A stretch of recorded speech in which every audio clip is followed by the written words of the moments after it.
Good evening, friends. Hello, hello. What's going on, everybody? What's up, R. Dominic, PM Collector Boy, Satellite Sun, RV Winkle, A Retro Spiso, Tradon, Manic. Hi, everybody. Happy Thursday. I hope you're doing well. I'm doing just fine. Thank you. I want you all to know that I'm wearing pants right now. Well, that makes one of us. Did you make it? Yes, you did, Tradon. You did indeed. Welcome once again to the Power Hours, folks. Welcome back to the stage of history. Hope you all had a good day. Mine was fine. I had a fine day. What's up, Toast? It was another busy day. It was another day almost entirely focused on work, unfortunately. And then I had work and getting stuff ready for tomorrow, and then I closed my eyes on the sofa for like 10 minutes, and then I had dinner and cleaned up everything after that, and now I'm here.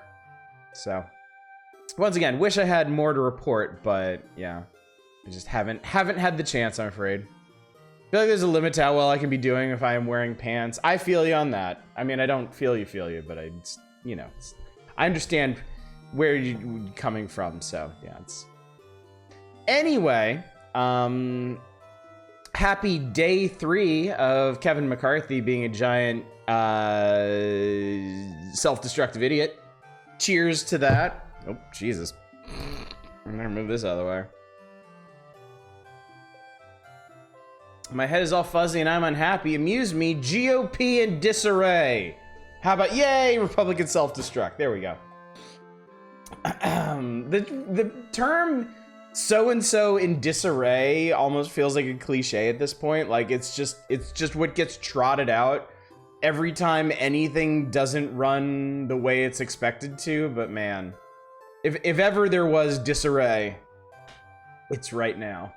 It's great. I'm loving it. nice little bit of background noise to the daily tasks and whatnot. Housegate. What's up, Eva? So yeah, I'm enjoying that. I hope you're enjoying that. I wanted to do a thing today. I actually set out to do a thing. I have those One Piece card game cards, right? I bought 2 starter decks. I've been playing those with my kids, and I've been enjoying it quite a bit. They're really getting into it. I showed them the first expansion list of cards, and they're super excited about that. So I decided, with my birthday coming up, what I would really like for my birthday is a box of boosters. I would like to just get all of the cards and have lots of cards to play with and make fun decks out of. So, my wife had to pick up something from the mall, which is like right across the street, and there's the game shop there that I get my cards from. Do a draft with me and my kids. So I was like, all right, I'm gonna pop over there and maybe I can pick up a box of boosters, and if I can't do that, I can at least get the other 2 starter decks that I don't have. They are completely sold out. They are completely sold out of One Piece cards. I feel like everyone involved has vastly underestimated. Yeah, no piece, 0 piece. I feel like everyone involved has vastly underestimated how popular this game would be. So, I mean, hooray for abundance of caution, I guess. You didn't overinvest, but now it turns out you underinvested. So give me my cards. I want my cards. Where are my cards? Bandai Namco. You've opened up all the managers for Neon Abyss. I haven't found them yet, though. Interesting. Okay. Went to the mall today and there was a selfie store. I guess they sold selfie sticks. Yeah, no cards for me. So, but I'm gonna be patient. I'm patient. My wife is on the search now too. We are seeking places in and around town that may have our delectable cards. Turns out Walmart has them, but like the markup is like 150%. Like, it's ridiculous. Like, the MSRP, which, you know, things never actually go for the starter decks is like $12. I think I got mine for right around 20, and Walmart wants 30. So, no, I don't think I will. think my favorite thing about this planet is how it rotates. It really makes my day. What's up, ND? That one's, you know what? That one's short, sweet, almost a little understated. I can appreciate that one, I think. Yeah, Bandai make the factories in Shanghai work harder, geez. Yeah, okay. There's just no ethical consumption under capitalism, is there? There's no element of consumerism I can just take refuge in. I want my cards, but damn it, I have to feel bad about them too. God damn it, 21st century. So yeah, I guess that's my news. I failed to acquire more cards that I want. I failed to consume. Man, I can't even make their plastic. Make sure their plastic crack is a supply most of the time. Cardboard crack right out. Fair enough, Juster Brett. Fair enough. I'm hoping the supply equalizes in a couple weeks or so. I'm being facetious. I don't even know if Bandai has factories in Shanghai. I bet they do. Like, it's these days truth is always more depressing than satire, so sorry for your comparative cardlessness. Thank you, Valiant. Hey, now Walmart, Amazon, even places like Newegg all basically serve as a marketplace for other people to sell stuff on instead of a store you can buy from. Even go to buy cards or something from Walmart, there's no guarantee you're actually buying from Walmart. That's also true, Trade On. And we did notice that when we were searching around for cards, there'd be a number that, like, there'd be some that be listed on store websites, but not actually sold by them, just sold like through them. As far as the house is concerned, there's no unethical consumption under capitalism either. Fair enough. Pokemon took a lot more than a couple weeks to even out. Okay, I can't see the One Piece card game going the direction of Pokemon. I can't see it hitting that level of demand. There's definitely demand, but yeah. If you hunger for soulless monstrosities, once a fun pastime, just get into Magic. I clearly missed the boat on Magic. That's not happening. I had my chance in the early 90s with Ice Age, and I went with Star Wars cards instead. And I guess in the long run, that was probably cheaper for me. Probably better for my long-term investment outlook. Demand versus the number of cards available, though. Yeah. Is the actual game called, or the boosters or whatever? It's just One Piece card game. Here, I'll show you the box.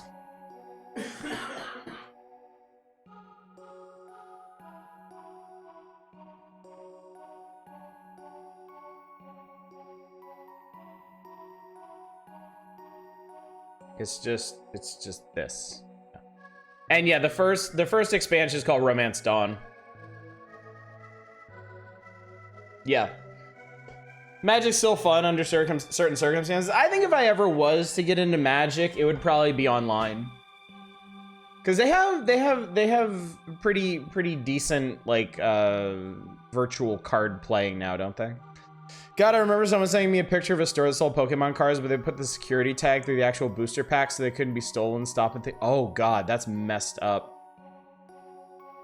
Cubes are the way. Cubes. Are we gleaming cubes now? Are they like orbs?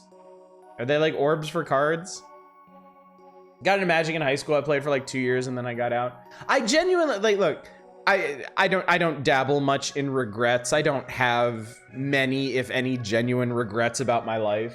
I do wish I had gotten into Magic in high school. I would have had people to play with, and I think that would have been an interesting time to be into it. Cause yeah, when I was first aware of Magic and I actually had the liquid funds to invest in something like that, that's when Ice Age had come out. So I think that would have been pretty neat. Good call, you don't have to smell the players online. Enjoyed it, the joy only lasts so long if you never win a single game. Curated draft format can basically treat it like a sealed board game instead of a trading thing. But see, the main appeal for me is collecting here. Is having the cards and being able to look at the cards with my kids and build decks and stuff. Like, that's the only reason I ever got into card games, is I like collecting things. And sometimes I'm actually good at them, and sometimes I'm just absolutely terrible and I just look at the pretty pictures on them and then sock them away in big boxes for years. Non-exaggeration, I won 3 games total, and those are the first 3 games I ever played when I learned Magic at a draft. I never won after that. In that case, stay far away. Yeah, I think I missed the boat on Magic. It's one of the reasons I'm interested in the One Piece card game, because it's new, it's exciting.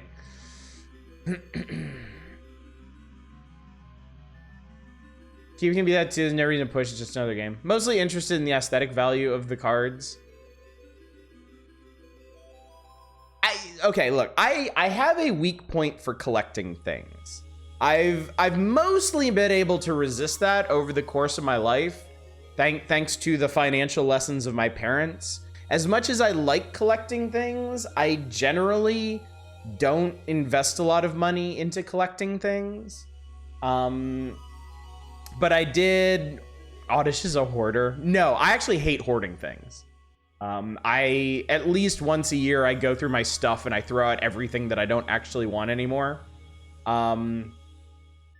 But things that I am personally very interested in, or that I like aesthetically, or intellectually, or emotionally, or whatever, I do like to collect those. But I also tend to resist the urge to collect things. The Star Wars card game back in the 90s is probably the most I ever got into actually collecting things, because I do have complete sets of that. I do have a complete original release set of that. You could say I was a collector of Nintendo Power, because I have an unbroken run from like issue 10 to issue 130 or something like that. I've collected different comic books and graphic novel series.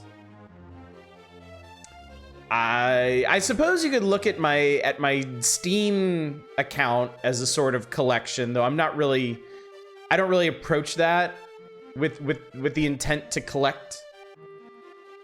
I think the biggest way it manifests now is in mobile games.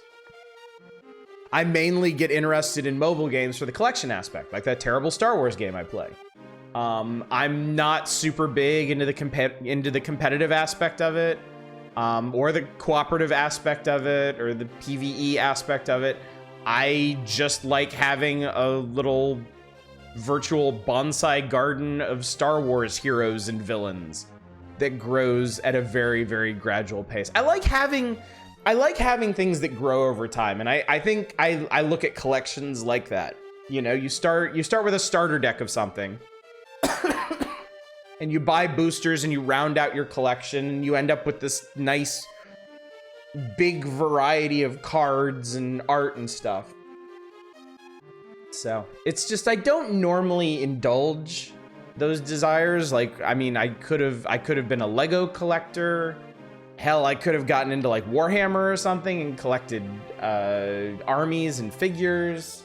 I could have gotten hardcore into collecting cartridges back when the used market first opened up. But I like it, but I avoid it, I guess. And these days I mostly indulge it by way of mobile games, because I don't actually have to spend any money to collect things in those. I played Magic the Gathering forever. It wasn't all that long ago that I finally tapped out. Play Stacklands, a CCG builder survival game in digital form. Okay. Other thing I really like for TCG is limited play. Did a lot of drafting back when Hex TCG was running. Still watch Magic the Gathering drafts pretty often. Got exhausted. As of first printing Pokemon starter decks unopened, some boosters too. Wow, that's cool.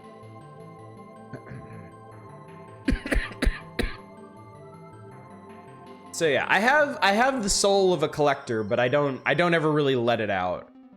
It's kind of caged up, and it's probably for the best. It's why I have the money for other things, like streaming equipment and stuff for my kids and a house.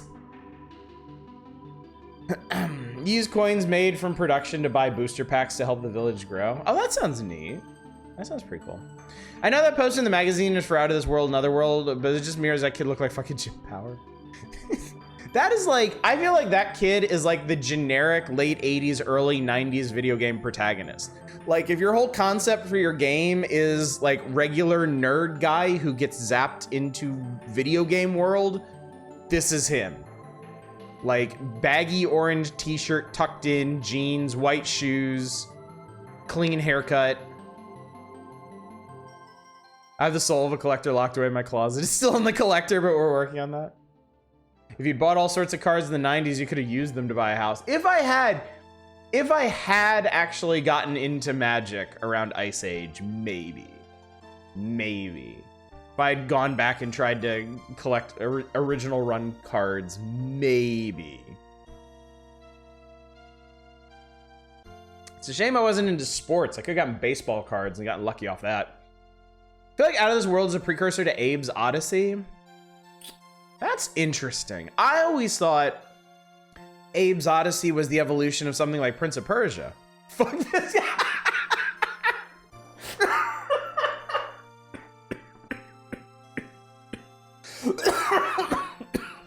Chat, I want you to understand something. I love you all equally. More or less. I mean, in the ballpark of equally. But I do have some favorite moments, and one of my favorite moments is when a chatter just rolls up in here and is like, fuck this game. Like, no other commentary, no qualification for it, just, oh, you're playing this? It's so funny. Poser doesn't really do a good job representing the game. I much prefer the box art the game's developer painted. I don't... Excuse me, I don't know that I've ever seen the box art. Or, the painted box art. Or that's not what I tweeted earlier, is it? No, this art is the same that they used for the American box art, at least. Artist loves me slightly more than others. Yeah, you won't give us an I hate this coin option because it's so much funnier when people just pop up in chat and they're like, yo, this game sucks. I think I just started collecting games because I refused to sell any of my games in case I wanted to play them again later, and then it just kind of spiraled into me seeing my collection physically. Made it much easier to pick something to play. I could see that. I actually knew a guy in college who was on a quest to collect every and excuse me. Dry cough, man. It's hanging on. He was on a quest to own every officially licensed NES cartridge released in the United States. And he was way up there too. I think he was down to just a couple dozen he didn't have. Cause this was back around 2000. When you could still get pretty much everything off the used market for a decent price as long as you could find it. I always never forget you can. No, trade on. I'm not Canadian. I was born in Washington D.C. I grew up in North Carolina. I spent some time traveling the world, and now I've lived here in Los Angeles for 13 years. Oh my God, trade on. Jesus Christ. Oh God. Sometimes it's the chatters I don't expect. There are some, Manic, Endeef. I know it's coming. I know to watch out for it. But some of y'all just like, you set it up and I'm not even expecting a thing. I want the band command word.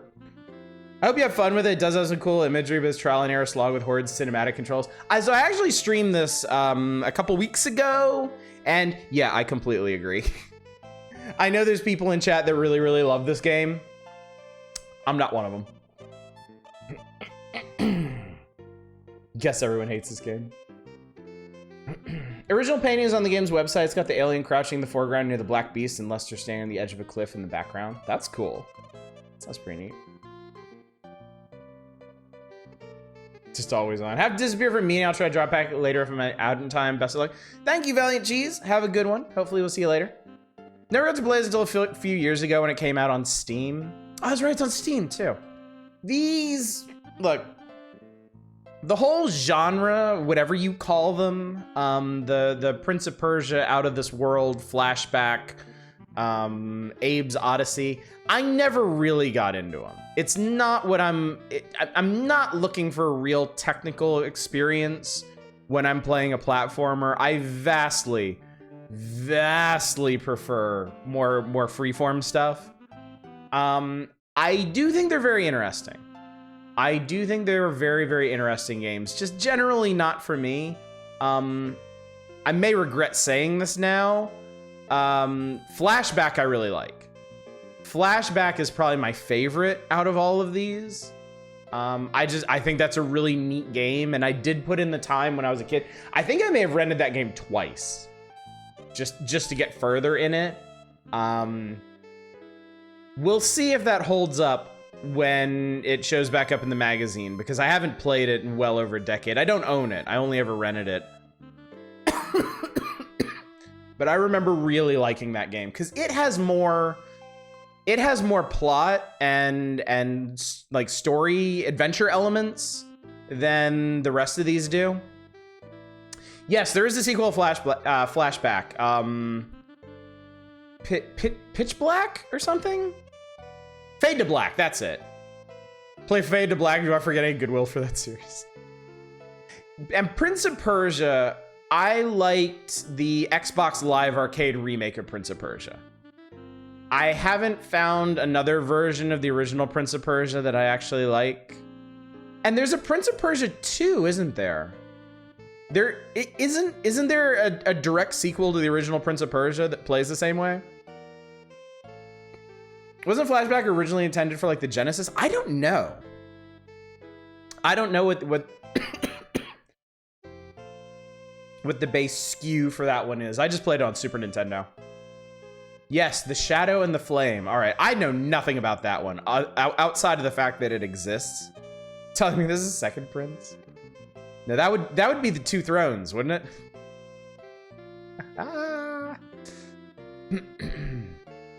So I don't know. I might gain a greater appreciation for these games. We play more of them. I mean, NES and Game Boy Prince of Persia have done nothing for me. I haven't played the Super NES Prince of Persia yet, right?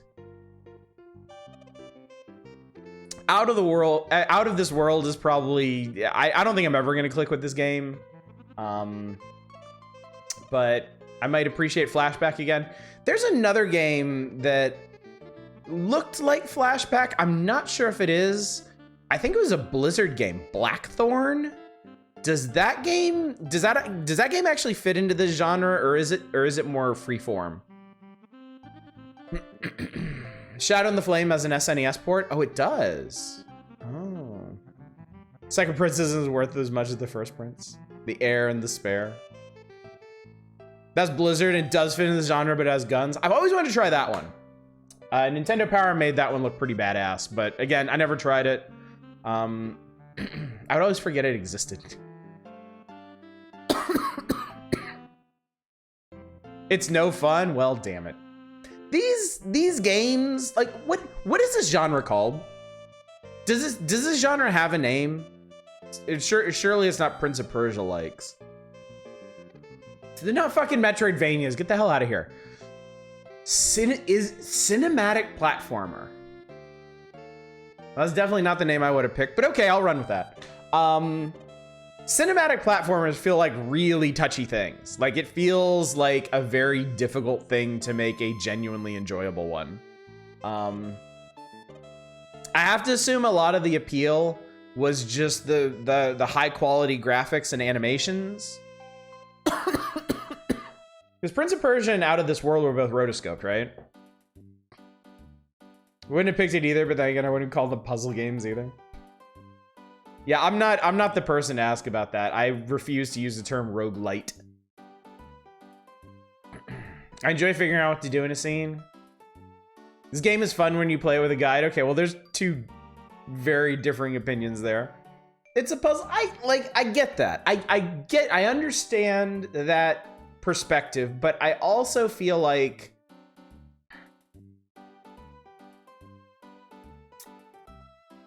no, I was gonna say the way it's posed is kind of important, but it really isn't. I think for me it's just the controls. I think I really just don't get along with how restrictive the controls are in these games. I don't in a platformer, I don't like being like stuck to a grid or like being stuck with very specific moves that have to be used in very specific locations. And this one in particular, I know people are going to disagree with this. I understand that. Out of This World feels more like something like Dragon's Lair to me, where there's a whole lot of like discrete set pieces and things happening, and you have to suss out the specific actions for that set piece to survive. And I don't like that. I have a lot of patience. No, it is absolutely that. Okay, cool. Vindication.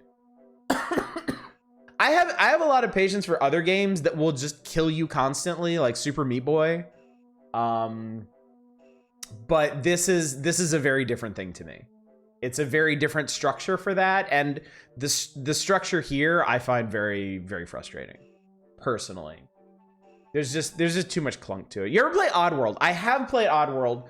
Oddworld is neat. I may have sabotaged myself with Oddworld, because when I played the original Oddworld, I was kind of obsessed with finding secret areas in it, and the secret areas are like orders of magnitude harder than the normal areas, and I got really hung up trying to beat them. And I think I would have enjoyed that game a hell of a lot more if I had just gone through it normally before trying to save all of the dudes. And I feel like I did something similar in Abe's Exodus. So I think I would probably enjoy Abe's Odyssey and Abe's Exodus if I went back to them, but if I played them more like a normal person. I have a lot of patience for Out of This World, but no patience for Celeste and games like Celeste. Yeah, I think Arcane, you and I think are exact opposites. I'm fine with more free-flowing games that kill me constantly and have instant restarts. I'm not okay with these cinematic platformers where you're working out a specific button combination to not die on every screen. Need to beat some of the secret areas to get the good ending. There are not enough Mukadons otherwise. I mean, I'm not even... At this point, I feel like I'd be better served just getting any kind of ending, just so I could build a better appreciation for those games, rather than getting stuck on like the second or third secret area I find and just losing my goddamn mind. I made the mistake of finding the first secret area in Abe's Odyssey, which is on the very first screen and is insanely hard. And I'm pretty sure I spent hours of my life trying to figure out how to solve that room instead of just getting on with it. So it was very dumb of me. And that's why I'm saying I would probably enjoy it more now if I tried it again and just played it like a normal human being. I'm sorry, I'm just looking at the last chat message from R. Dominic and I'm just so disappointed. One thing I found about me that's odd is that even if a game is frustrating or clunky, I'll be that much more likely to keep playing if it has a banger soundtrack. Banger soundtrack can make a huge, huge, huge difference. It can smooth over a lot of rough edges. Disappointment is my favorite fighting game. So you want to imitate a normal human being while you play it? I mean, that's probably about as close as I'm gonna get. Cosplay as a normal human. Might take some practice, but I'm willing to put in the effort. Speaking of putting in the effort, chat, there's a vote going on right now. Pretty sure most of you have voted at this point, but you still got about, I don't know, 48 hours if you haven't. We're done with Fallout. We're done with Fallout. And we're trying to decide what we're going to start on Monday. And we've got 6 tantalizing options for you that you can vote for using Dragon Coins. You can also throw your Dragon Coins into a giant fire to make me play Dragon View, which is supposed to be like Draken, but actually interesting. So that'll be fun, right, chat? Also, before we get further into the magazine, because I guess technically we've already started talking about this, because y'all did get me to talk about Out of This World. So, wow, good job, I guess. Tomorrow night we're doing the Indie Bowl. It'll be our second ever Indie Bowl. If you missed the first one, I have a collection of 100 or so really indie games that you have probably never heard of, that have been given to me by the developers, that I haven't played, and I don't know anything about them either. So what we're gonna do tomorrow night is right at 9 p.m., right when the stream ostensibly starts, I'm gonna open up a Dragon Coin queue, and you can queue up to pick a game from that list. First come, first serve. I will play all of the games that we can actually get to in the evening, so less chatter than we normally do. And then, just like with the wheel, we'll pick the most interesting game, most entertaining, excuse me, not interesting. It doesn't have to be interesting, it just has to be entertaining. Most entertaining game of the evening, and that person will win channel VIP or something. Less chattery says, hey, I did pretty good with the first Indie Bowl, okay? I was on a mission with that one. And we got through everything that people requested. So, don't at me. And then on Saturday, the reason we've already done 2 Power Hours streams this week is Saturday is my birthday. And I haven't decided what we're going to stream for my birthday. In fact, I'm probably not going to decide until... Y'all are cute. I'm probably not going to decide until the day of, so it's going to be a surprise for everybody when you show up. But we're going to hang out. We're going to play something fun and low-key that I really, really like. And probably, you know, end up talking most of the time anyway. Maybe get distracted and look at stuff on the internet or Steam or something. Happy 90th. Yes, thank you. My great-grandkids are coming down to visit. So yeah. Actually, a lot of fun and cool and unique stuff happening this week. But most important of all for me is that y'all vote. Is that you make your voices known for what you want to start on Monday, because it has potential to be something pretty big, pretty far-reaching. Some of the games on that list we will not finish in January. They will sprawl into February. So. Hopefully we pick something that you like. Speaking of stuff you like, let's actually go to the magazine so that we can actually get to playing games, because actually, after we get through Out of This World, you know what time it is. You know what's coming after this. And I've been drinking I know what I need to get through this. Hopefully y'all have prepared as well. So, Out of This... God damn it. I really need to change the name of that to Imbibe. I decided a while back that I wanted to do that, and I just keep forgetting to do it.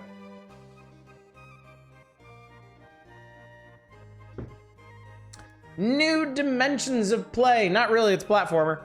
Out of This World from Interplay plunges you into comic book / cinematic adventure. Oh, they were actually pretty close to the genre name they settled on. On your Super NES like nothing you've ever seen before, assuming you haven't played Prince of Persia. Delphine Software, the game's developer, went to extraordinary lengths to achieve their vision of the game using new programming techniques to create the impressive graphics. As you play animated scenes, link your actions to the storyline. You'll also see cutaways and close-ups during the action that add to the drama. The musical score and sound effects further heighten the mood of the different scenes, from the frenzy of a laser shootout to the quiet footfalls of your heroes searching a lonely cavern. The gameplay itself consists of figuring out ways to avoid traps. Sometimes the traps appear in the form of attacking aliens, while other times you must avoid floods or rockfalls, although the control requires patience. The overall effect of the game is truly out of this world. Get pissed.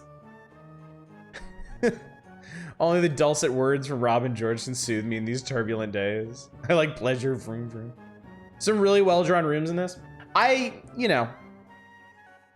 I like to pick on this game. It's not my favorite game, but I do recognize how important a game this was. I know this game cast a long shadow. I know a lot of developers and players alike were inspired by this game and the strides it made in depicting its world, and it definitely does look nothing like other Super Nintendo games.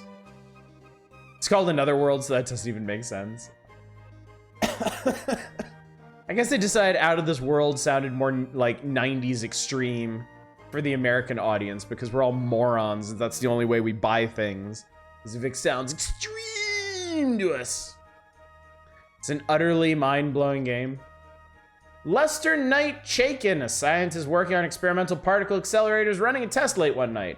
Buried deep in the control room, he is oblivious to the storm raging above ground. As the experiment reaches its critical phase, a freak bolt of lightning enters the acceleration chamber, causing a dimensional shift.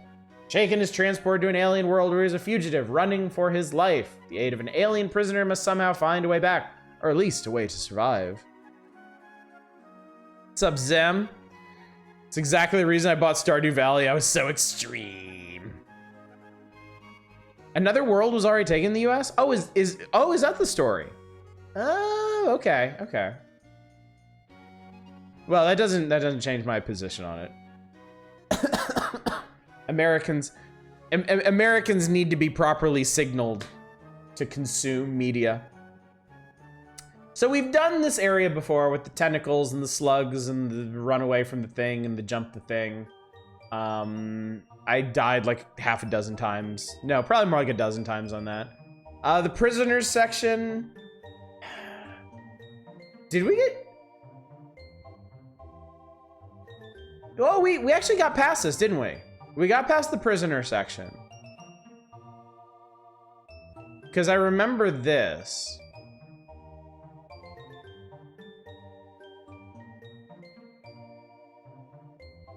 You got to the bottom room, we got shot by the quick draw? I thought we got past that. Maybe I'm just remembering the Nintendo Power coverage of this and not what I actually did.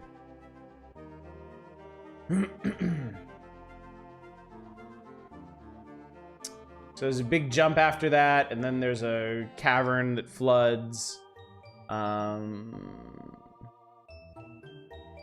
this area, water and air. So there's a tank fight in this, isn't there? Obviously, I've never gotten that far, but there's like a section where you're in a tank and you have to push the right buttons. And then I guess there's a sequence after that, but I have no idea what it is. So, all right, well, I guess we play the video game now. I guess we do the thing. 40 minutes in, chat. Are you prepared for this? Are you ready? Am I ready? Are we emotionally prepared for video games? Full playthrough time? No chance. No chance. It's not a particularly long game, but I think I just don't have the patience to work out how everything works. Also, I'm willing to cop to the fact that I'm probably just not good enough at this style of game to actually beat it. Oh, I'm gonna need it. Let me fix this. Jesus God, why are you so loud? Holy fucking shit. Chill. What happened for a full 40 minutes before I arrived? There was talking. I talked. You know how we do. I would like to start. I wouldn't actually, but I have to.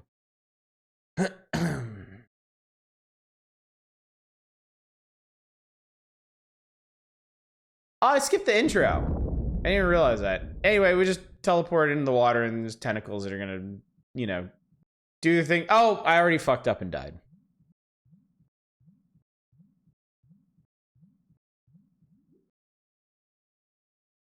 It's pretty great feeling when you know what you have to do and you still fuck it up and die.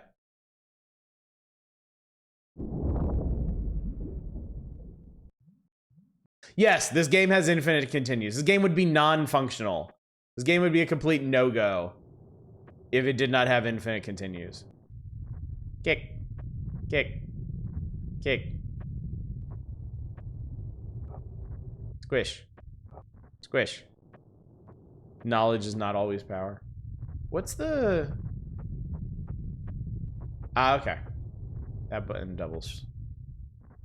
Does so manage to look utterly beautiful through the use of such solid color blocks? It does. I do love the way this game looks. I do think it's a very impressive looking game. Thanks for playing Another World. As usual, you've been a real pant load. Ah! Do not want! Do not want! Oh, he's quick. Oh, he tripped.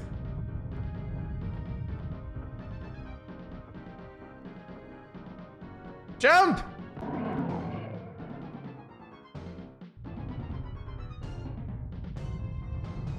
Okay, go!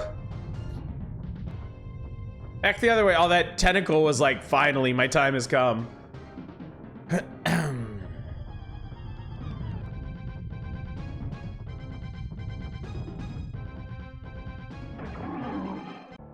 Sweet. Thanks for the save, guys. Really appreciate it. Hi. Yeah. What's going on there? Ha! I love that.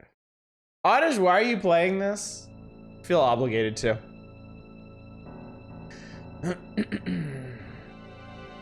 Oh, I know that tentacle can kill you if you don't move. It's killed me a couple times.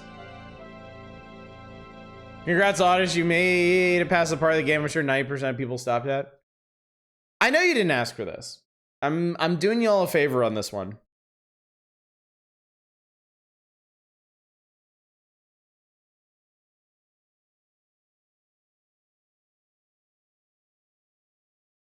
I'm acutely aware that if I didn't just voluntarily play this, someone would request it. So I'm saving some poor soul out there 1,000 dragon coins. What up? Yeah, dude. Give me the shooty guns. Okay, that's the shoot. That's jump. Ah, that's run. Oh shit. Oh fuck. Ah, I forgot the... You have to hold the button to form the force field, right? Are you sure about that, Osh? You sure you're saving them? Like, I'm literally saving them dragon coins. I'm not saving anybody from any particular fate here. PC version runs a bit smoother as well. Yeah, it does seem like there's a bit too much going on in some of these scenes for the SNES to handle.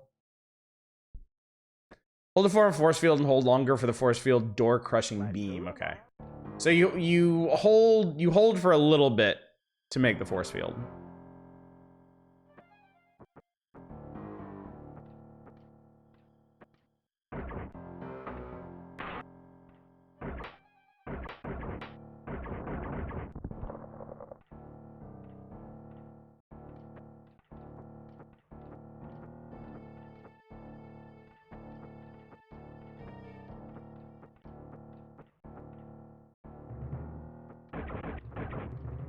Shit, Jesus Christ, fuck. Ah, whoa, okay. Oh wait, and then I need to do the big one, right? Oh, dude. Ah, shit, okay. Well, I saved my buddy. This is super cute raccoon on the wildlife cam. Nice. You can stack force fields? Okay.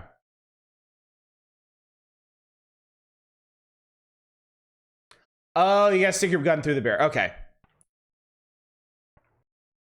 Realize Otto, she never scored.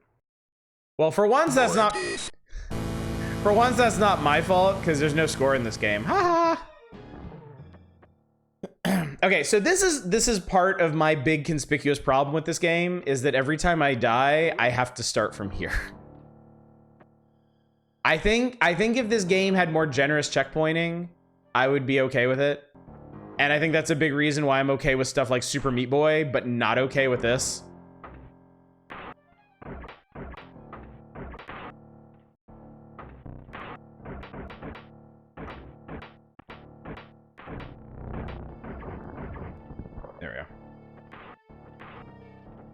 Getting you and your buddy kiss in the last scene of the game.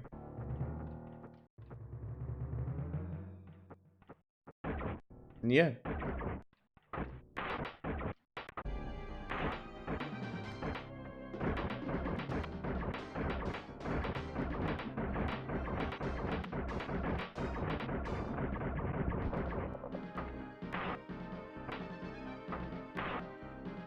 It's a neat mechanic. I do think the whole like I do think the whole force field, like the force field gun and like, oh, I ran myself out of, okay. I ran myself out of shots. I'm sorry, where did they come from?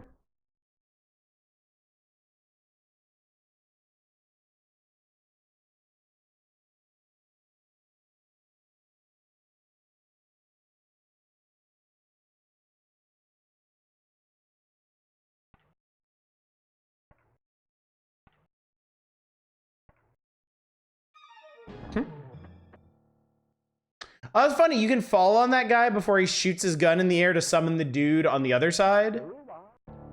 But if you do that, the dude on the other side just materializes into existence so he can run away.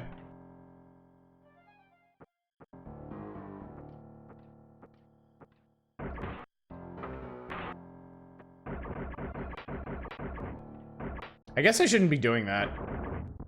I guess I actually need to save energy.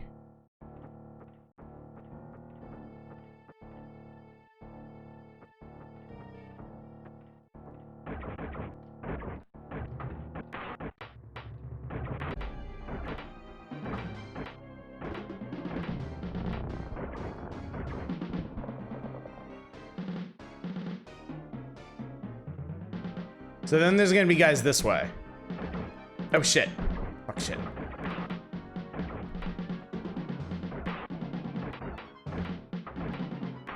Shit. Shit, shit, shit, shit, shit, shit, shit, shit, shit, shit, shit, shit. No! God damn it.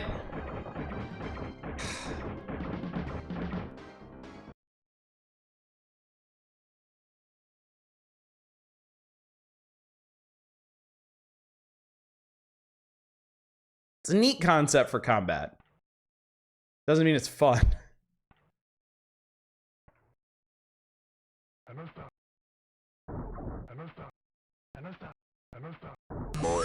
Don't think you're supposed to die there? You're probably right. You're probably right. Masuruba?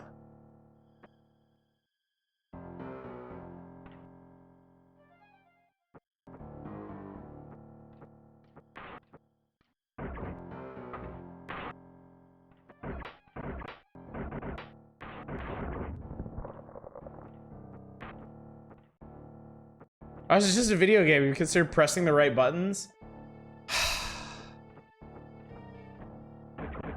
Ah!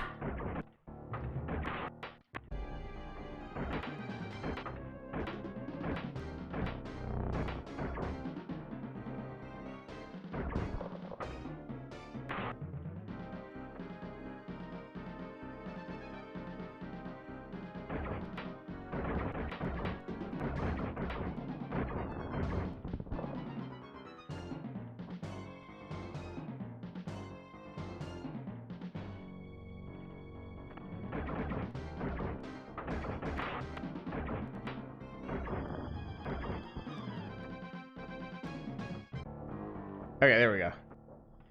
All right, we made it. Is there anything here? Oh, cool. Oh, it's an animated scene too.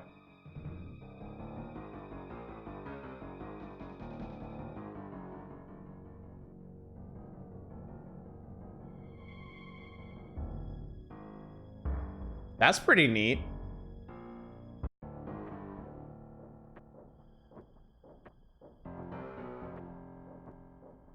So many penis buildings. All right, I guess there's not anything interesting here. Or if there is, I just don't notice, so. Whee! Whee!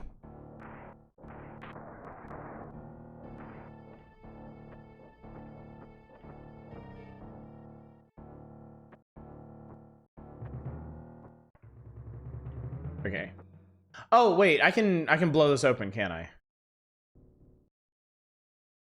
Not like that. How far along is this in the SNES life cycle?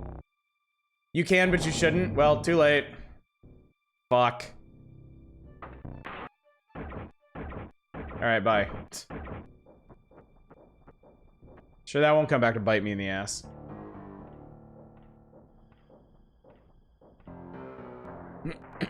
Yeah, this was within a year? Or no, just past a year of the... Oh, that's right. That's right, Fast Draw guy.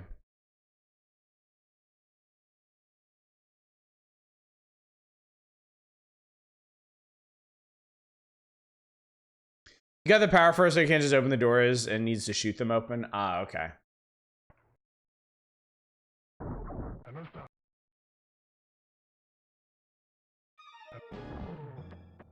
SNES kind of struggles to run this. I wonder how it's gonna do with Prince of Persia.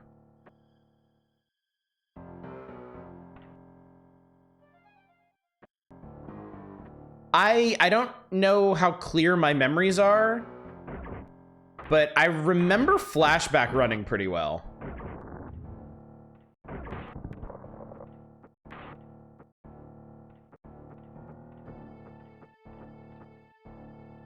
Think it's okay with Prince of Persia? Oh shit, wrong button, fuck, god damn it. Woo!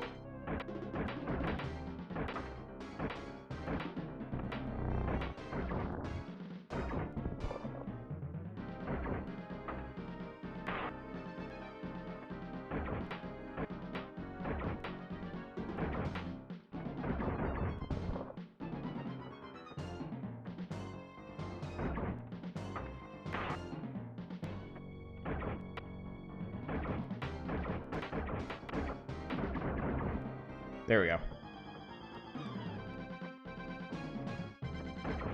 No, what? Wait, what? Why? Why can't I leave?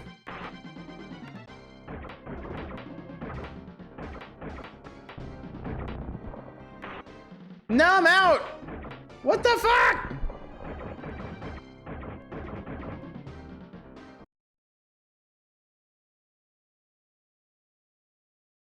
Prince of Persia runs as smooth as buttered ass cheeks.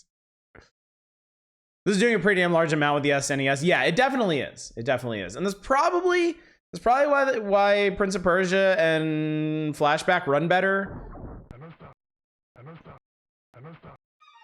Because I think they're just doing more conventional sprite work. That's it. The doors lock again after a bit. Okay. That sucks. It seems like there might be an infinite flow of dudes there if you don't escape at exactly the right time.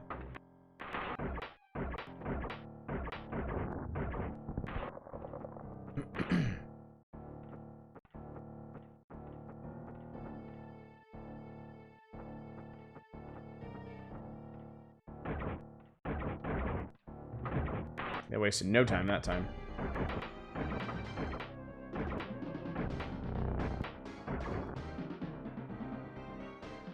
Dude is a particle physicist.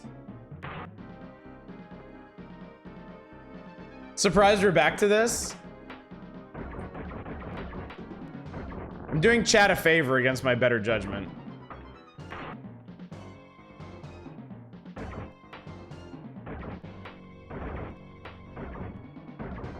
Okay. Okay, we're leaving. Okay, there we go. Okay, I guess that was the right time. I guess that was the right time.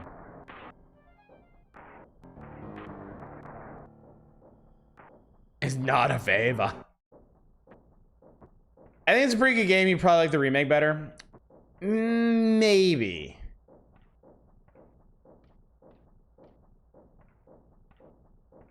How do I do this?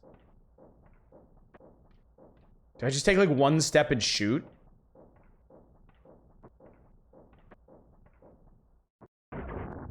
Okay, apparently you do.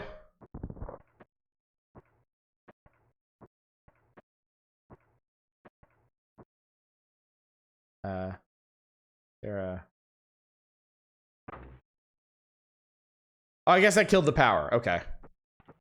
Because I was curious, I checked out the Genesis version of this. It seems to struggle just as much in decent amount of sections while also having an incredibly scratchy sound profile. Thanks, Virgin Games.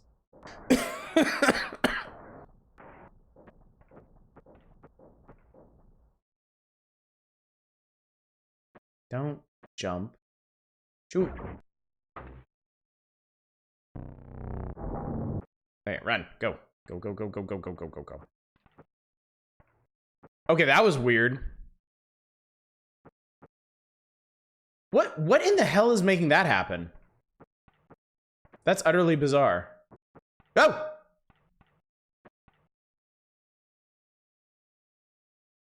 He made a pit. Fuck off, man. Oh my god.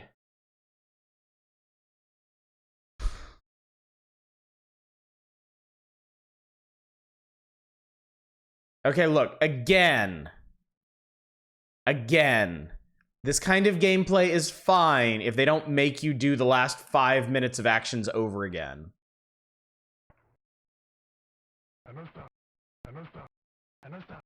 But I don't think I'm ever really gonna be okay with this kind of like incremental repetitive action.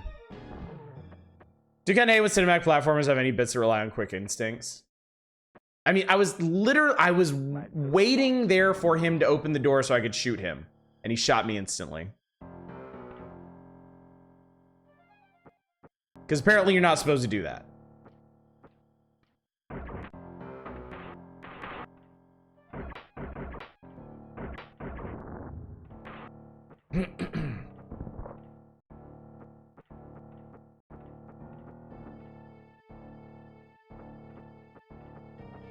I think, like, ultimately, that's probably one of the biggest problems with...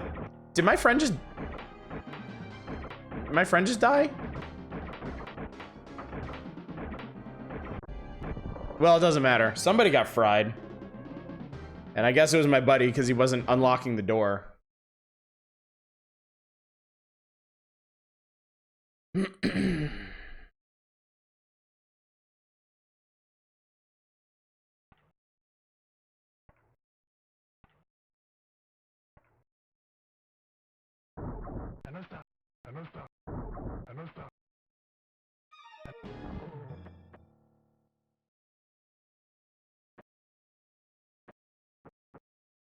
But yeah, that's another problem. You don't really know a solution is wrong until it kills you.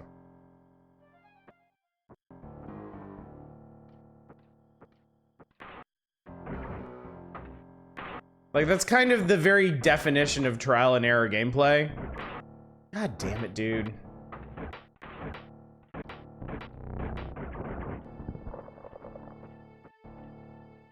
Going to the vent your friend opens the next checkpoint, so you almost got there? Okay. Okay. I feel like I can do that. I feel like I should be able to do that.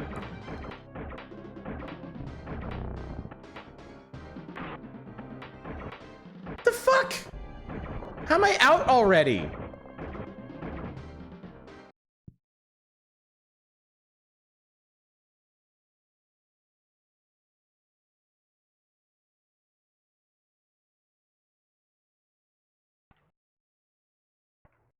That was...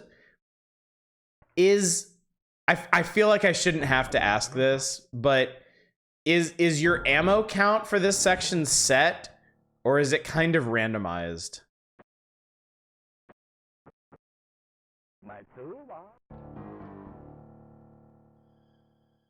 I know I had to break the first guy's barrier first, but I've used a lot more charged shots than that in previous runs. This gun has never burned out after 2 charge shots. Ever.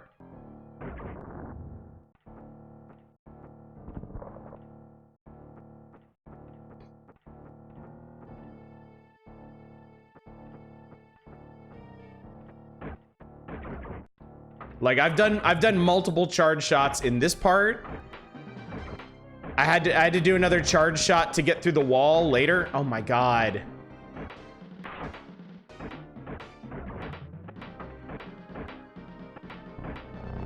Don't actually know how the ammo works. It's not... Okay.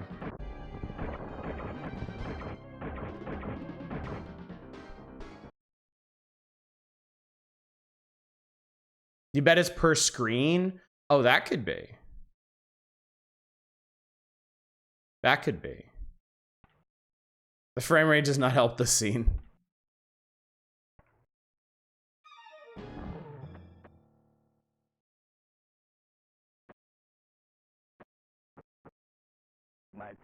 Here's my thought on this game. Goddamn quick saving or save states would make this infinitely better.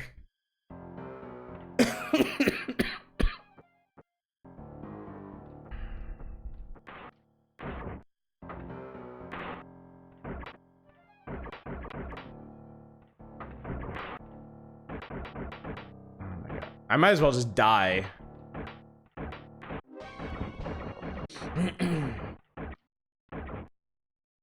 Feels like if that guy gets a shield up, it's just game over.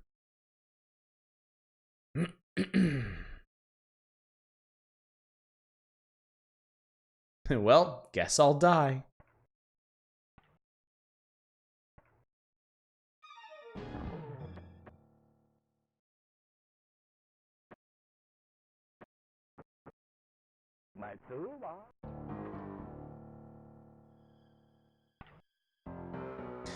Gun looks very, very much like an old NES Zapper. The Sega CD port of all things is a lot better than this version.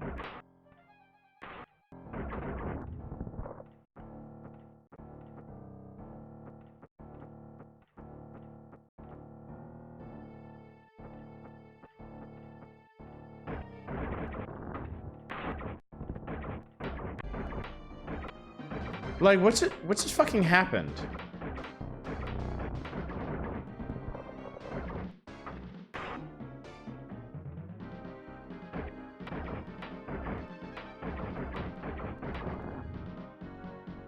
I don't think I shot him. I think one of the other dudes shot him. But yeah, apparently your buddy can just arbitrarily die at that point.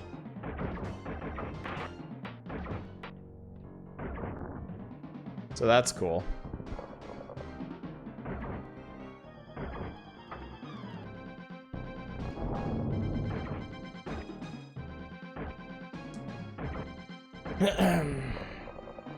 Apparently, at the very least, is pretty damn influential in Japan when it came out. I mean, this is a very influential game. It absolutely is. This and Prince of Persia definitely inspired a lot of other developers. And, you know, that's... I can acknowledge that this is a very important game. I can also hate a huge amount of how this game operates.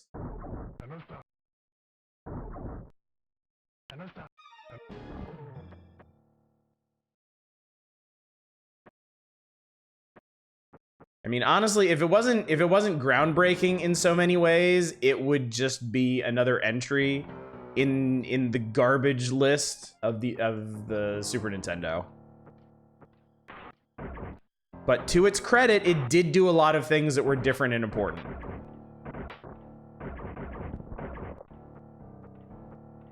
Sega CD version of this is insane.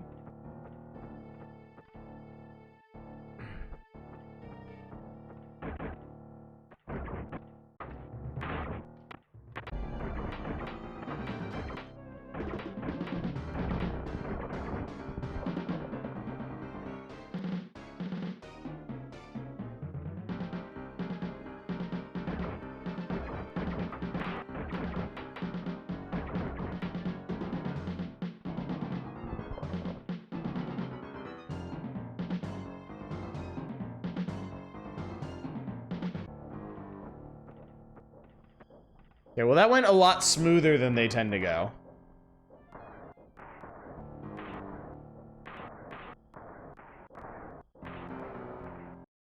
Okay. All right, I remember the trick for this one. I'm not convinced I can do it again, but I do know what the trick is here.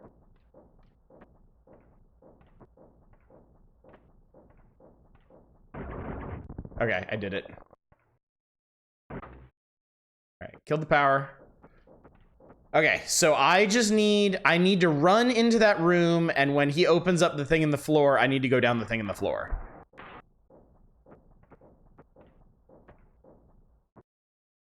Okay.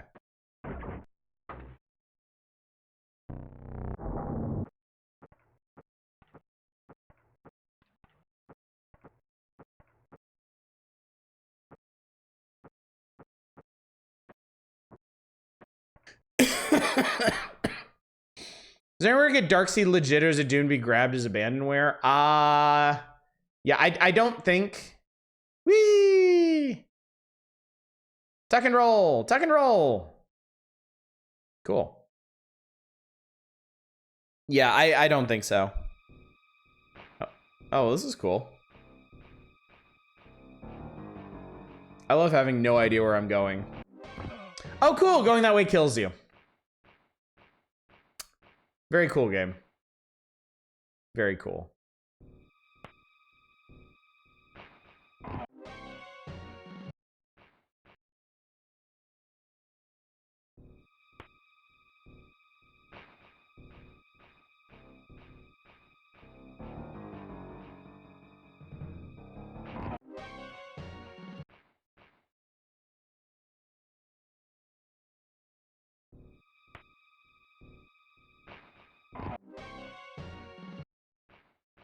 Yeah, new autosave spot. I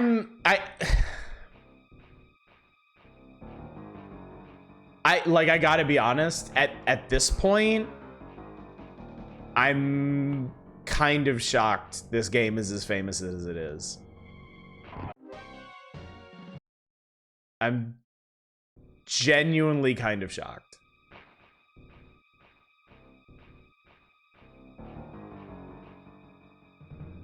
Like at this, I have to be honest. At this point, for me, the absolute bullshit game design of this outweighs any.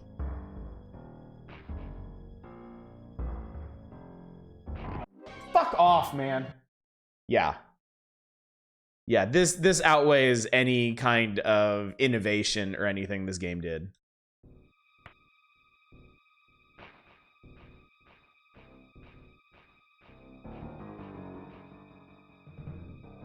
Oh yeah, no, we're gonna stop. We're gonna stop. It's just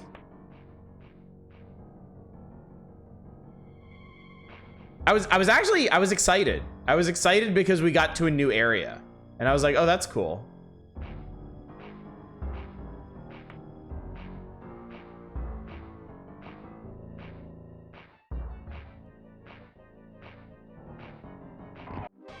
All right, yeah, we're done.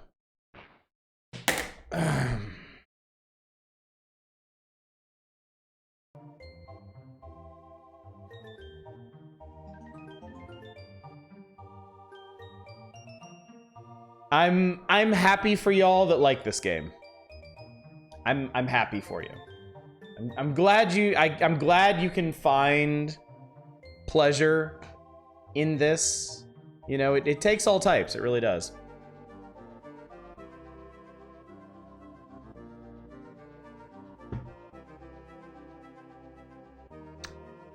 I hate this game.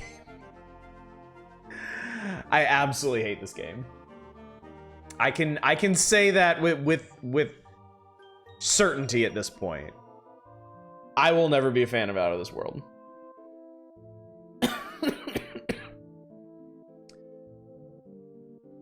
I can acknowledge what it accomplished, but outside of that, it's a terrible game. Do you like D better? D is its own thing. D exists in a vacuum that no one should penetrate. All right, the Players Poll contest this month is based on Clue. Grand prize whodunit? Professor Plum, perhaps? Find out when a Parker Brothers Clue Mystery Weekend. Get a clue and solve the mystery. Take two friends to the scene of the crime at Seasons Resort in Got it. For a second, I thought it said Great George. My brain is already poisoned. Great Gorge, New Jersey. Conduct your own investigation. Search for clues and weigh the evidence. Construct your case and convict the culprit. You can... It's a contest to win a trip to New Jersey.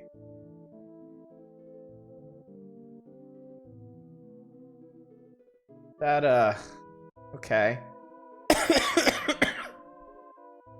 Second prize winners get the Clue video game, and a 3D board game, Clue: The Great Museum Caper. I've never actually seen this before, but apparently there was a 3D sequel to the board game Clue. Better than Old Jersey. New Jersey, the vacation destination. For some reason, I'm now reminded of some really bad visual novel translation where all swearing got turned into Jumping Jesus.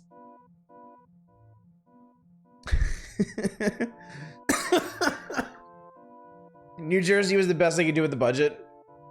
Great Museum Caper is actually pretty good. Interesting. It's about murder and crime. It has to take place in New Jersey. Honestly, though, after watching Glass Onion, every time I hear Clue now, I just think of that scene where she's like, "Wow, you must be really good at Clue," and Blanca's just like, "Nah, I'm terrible at dumb things."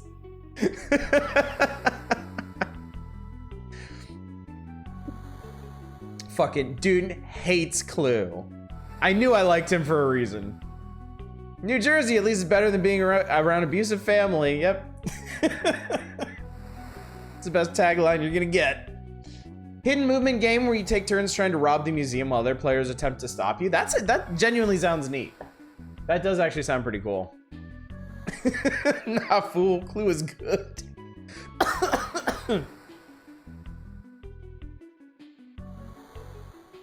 Again, I'm happy for y'all.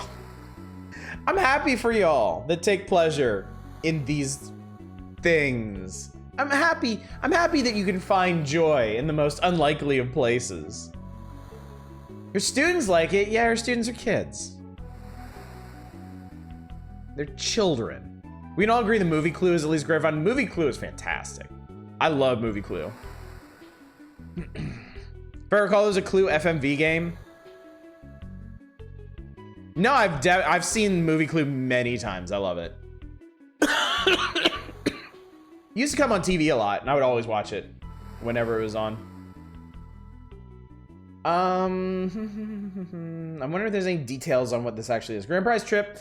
Nintendo will arrange air travel and accommodations for the Grand Prize winner and 2 guests at Seasons Resort will take part in a Clue mystery weekend.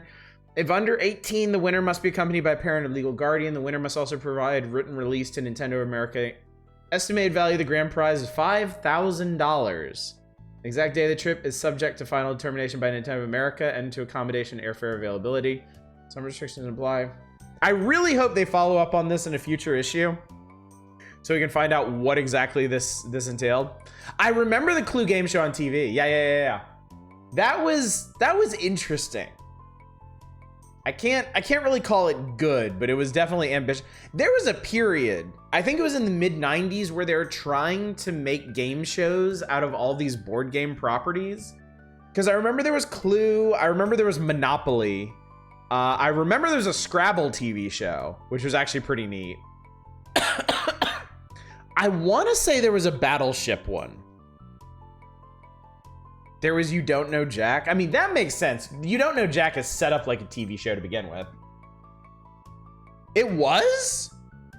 Oh my God. Dude, the Scrabble show was actually kind of neat. That's the one, I watched several episodes of that, and I think, I want to say that one might have lasted more than a season, because it was basically just another take on Wheel of Fortune when you think about it. Just with a big game board instead of the phrase up on the thing. Monopoly, I don't think the Monopoly game show lasted more than a season. I remember that one was kind of weirdly overcomplicated. Crossfire should have been a TV show. Crossfire should have been a TV show produced exactly like the commercial. It should have been this like smoky vaporwave arena. Everybody had to wear those like reflective jumpsuits. Take that shit like super dark neon. They take it like super seriously. Oh my God, I want to watch the shit out of that.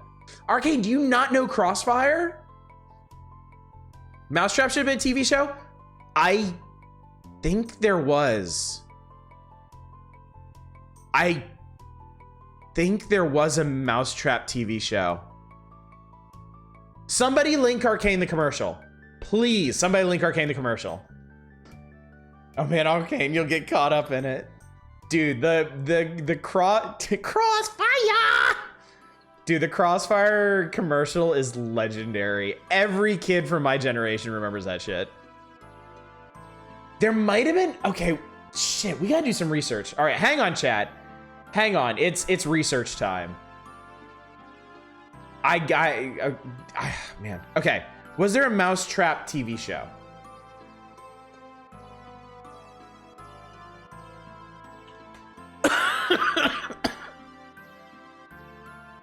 I really think there was.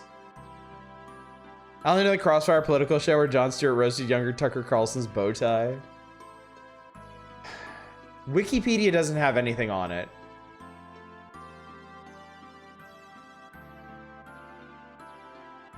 I don't think there was an Operation one. Okay, Zem got the Crossfire commercial. Excellent. Good. Good. Oh my god. Oh my god, two hit. Oh my god, I remember this.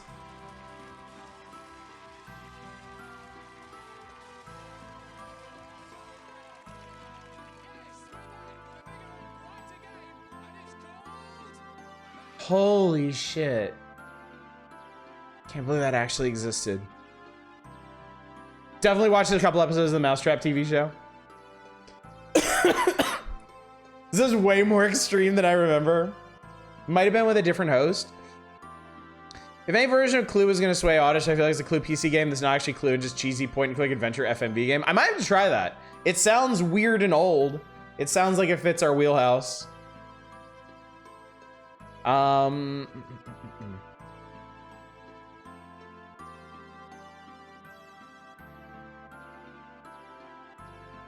Saw the Crossfire show, but I didn't see Laser and Smoke. You had to wait for a guest to get just like completely destroyed. No Nightmare Atmosphere game show. Were there other weird board game shows?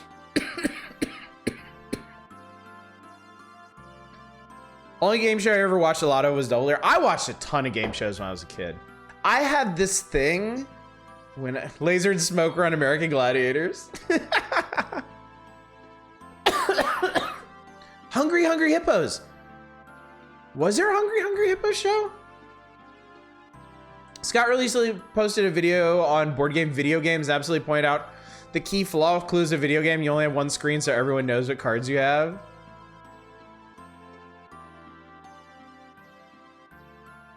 Now you know, Arcane. Now you have joined the Brotherhood of Crossfire. Watching Nightmare at least lately.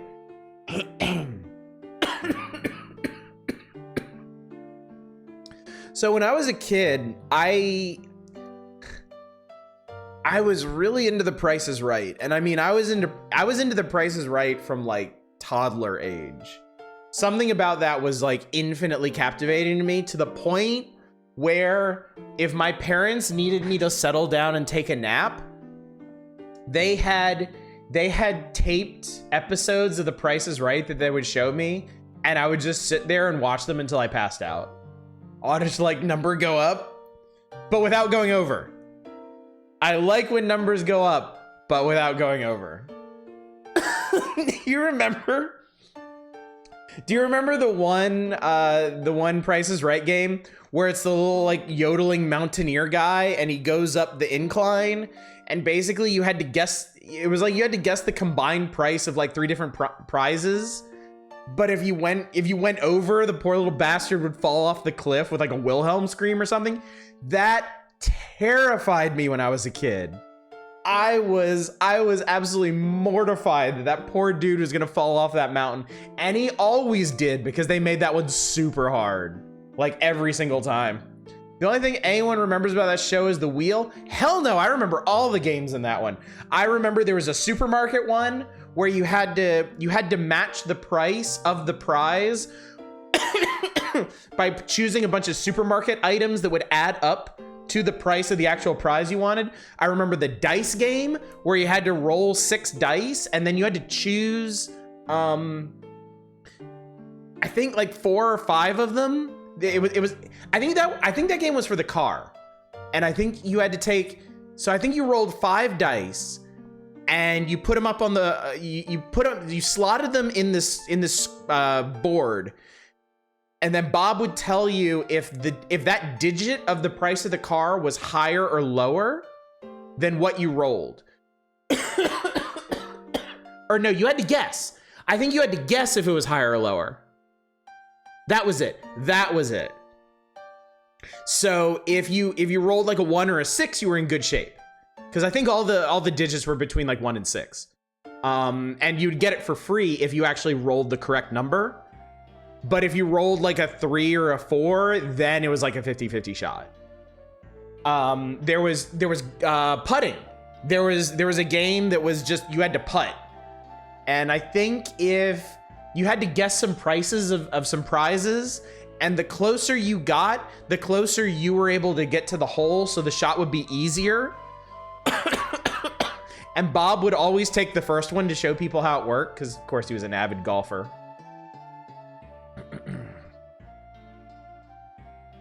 Miniature golf one, higher or lower, looking at prices for items and deciding which number in the price did actually belong there. Yeah, there were some really basic ones that I always thought were kind of disappointing. Like I think one of the, I think at the end in the Showcase Showdown, there was one where it was just like, here are 2 prizes, which one costs more or something. There was like, there was like a really sad one. But yeah, man, I was obsessed with The Price is Right. And from there, I got into some other game shows. When my parents would go out and my grandma would watch me, she always watched Wheel of Fortune and Jeopardy because, you know, they're a thing. And Wheel of Fortune, for younger me, Wheel of Fortune was exciting because there's a big wheel and you spin it and maybe my idiot child brain would be able to suss out what the puzzle was. I never did, but. And then Jeopardy was just kind of whatever, because it was a lot of trivia I didn't know, and it was presented in a way that my dumb child brain couldn't easily process, because every answer is in the form of a question. I loved Press Your Luck, but it didn't show at normal times where I was, so I never got to watch it. But I loved Press Your Luck when I saw it. And there was a really neat thing I saw on the internet. There's like there are like lost episodes of Press Your Luck where there's this guy who realized that like the wheel is not random. He actually understood the pattern to it, and he stopped it every time on like, it was like $100 and a free spin, and he won like 6 figures worth of money doing that. You read about? Yeah, Zem. Really interesting stuff. Even though I've been known to murmur big money, no whammy. Yeah, he broke the game, yeah. It's true, I still can't process Jeopardy. I'm no good at Jeopardy. Showcase Showdown was always 2 prizes shown, one to each finalist. Whoever got closest but not over the price of their prize both won it. If you guessed within $100, you got... That's what it is, Loader High. Thank you. Thank you for the reminder. Family Feud I watch now again. I can't really watch Family Feud because I get like secondhand embarrassment for the really dumb people. I've never been able to enjoy that one very much. Got cleaned up on Press Your Luck when they finally aired the game he was on. They had to show it on 2 episodes. Really? I didn't realize they showed it. I thought they just buried that shit. Price is Right is what you watch when you're homesick from school. Yes, it is, Cheese Toast. And I spent many happy days with a fever just watching Price is Right. Oh, God. They showed it on the agreement that would never be rebroadcast. Was Sale of the Century a thing over there? I have to look that up. It sounds vaguely familiar.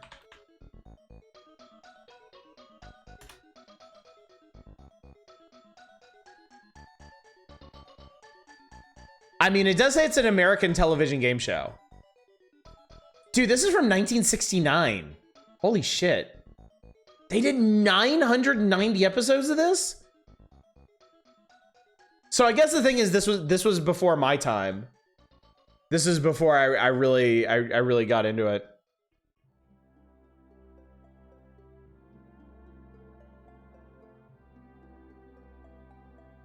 Yeah, this looks like a contemporary of like the Newlywed Game or like $64,000 Pyramid. I'm not that old, Eva. 1 versus 100 is a game show I vaguely remember only because of the ridiculous setup of one poor dude facing off 100 contestants to stay of 100 people just glaring at the poor guy in the center. It's fucking hilarious to you. Price is Right and then changing the channel away from the 500 Club. You like Price is Right more as an adult than as a kid? Understandable. I'm enjoying myself. This is one of those many doors to nostalgia in my head that I haven't unlocked lately. I was like tic-tac-toe because I had cheesy computer art dragon. I remember Hollywood Squares. I did like Hollywood Squares. Hollywood Squares was pretty entertaining just because of the people that they had on it. I remember some other weird ones. Do y'all remember Supermarket Sweep? Which was like, it was a game show in a supermarket. And at the end, whoever won got to just like fucking ransack the supermarket. They got to fill up a cart with whatever they wanted. They always go for the frozen turkeys. I remember the people like coming out of there with like 11 goddamn frozen turkeys. It's just so funny. You fool! I highly recommend watching the episode with Gilbert Godfrey he was referring to. I'm pretty sure I've seen that one. Gilbert Godfrey and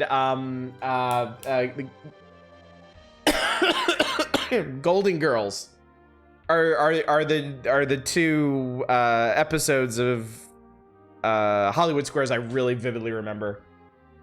Betty White, thank you so much. Thank you. You knew what I meant. One that aired on oldies networks is an old folks time I volunteered with a host was somehow Groucho Marx. It's actually kind of entertaining, mostly because fucking Groucho Marx of all people. Yeah, rip to a real one.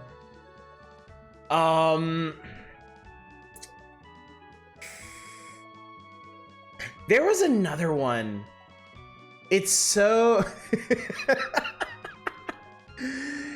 Betty White was just an engine for incredible quotes. She's so funny. There is another game show that I have in my head, and I can't. It's dumb because I don't remember the actual game show part of the game show. I just remember at the end of it, their studio had these like big wide, like this giant wide staircase. Each step was wide enough to hold a car because each step had a car on it. And they had this big glass bowl of car keys. And whoever won the game could get a car key out of the bowl and try it in one of the cars. But like there were seriously like 6 dozen car keys in that bowl and like a dozen different cars to try. There was like no fucking way anybody would get that one. It's like the poor kids that went on Where in the World is Carmen Sandiego and then got like fucking Africa as the last map, you know? They were just destined for failure. Oh no, now I'm remembering Deal or No Deal and getting angry. Okay, Trade On, you know that one. What was that show? I can't even remember the name of it. It's like the kids who went on Legend of the Hidden Temple and left with only a box of nerds. Yeah. Because if I remember correctly, some of the temple configurations like were not winnable, I think, because of where they placed the guards. Because I think the guard locations were like random or something, or they would just maybe when the budget was running out, they would just put them in places where nobody could win them. Legend of the Hidden Temple was crazy, yeah. I don't even know this show. I just know there's an NES game where they do that. I want to know what that game show was so bad because I want to know what the actual body of the game was. Because the only thing I remember is the final grand prize that nobody won because it was so incredibly unfair. Oh, man. It was also kind of before my time, but I did watch a fair number of episodes of Let's Make a Deal. And I always really enjoyed those. Let's Make a Deal was like a fever dream. Like, Let's Make a Deal was seriously like one of the wildest game shows I've ever seen. Cause like everybody in the studio audience was there in like insane costumes. And they could go up and like talk to anybody, and like the host just had the most insane deals for people. Like, I feel like that one probably holds up better than a lot of game shows, mainly because of the host. The dude that was he also played the game show host on The Running Man with Arnold Schwarzenegger, right? Is that who I'm thinking of? Or no, I'm getting them conflated. He was the original Family Feud guy. Who was the Let's Make a Deal guy? Who was the Let's Make a Deal guy? I can't remember that now.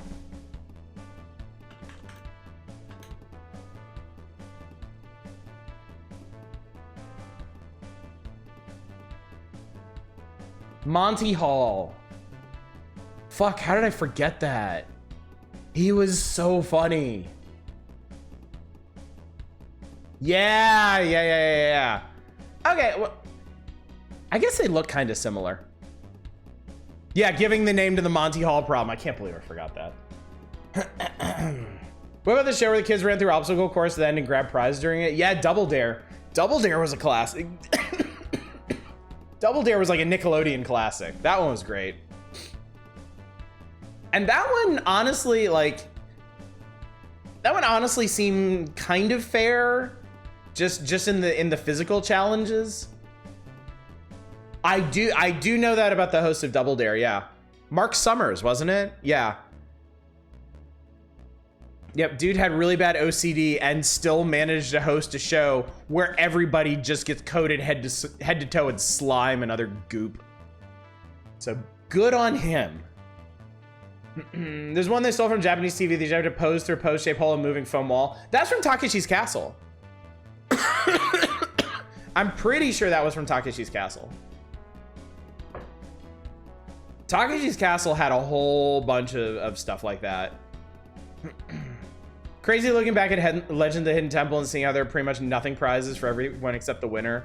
Kids would get consolation prizes or literally a single candy bar, a portable AM/FM radio that you could buy at Radio Shack for $15. I think they just had no budget for that show after they set up the studio. I feel like that's the only explanation. There was one where they put you in the video game. Nick Arcade! I remember Nick Arcade, because of course I did. I loved it. It was such a neat concept. Like, I remember the first half of the show, they had arcade games set up, and they had like, it was actually like a board game setup. Like, wasn't it something like they would ask a trivia question, and then whichever team buzzed in and got it, they like rolled a die, and it would move them around on a board, and then wherever they landed on the video board, determine what arcade game they had to play.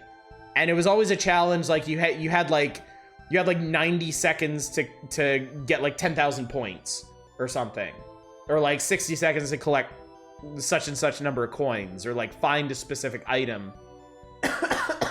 And then yeah, the winning team, they would green screen them into a video game, which as a kid was like the coolest shit in the entire world.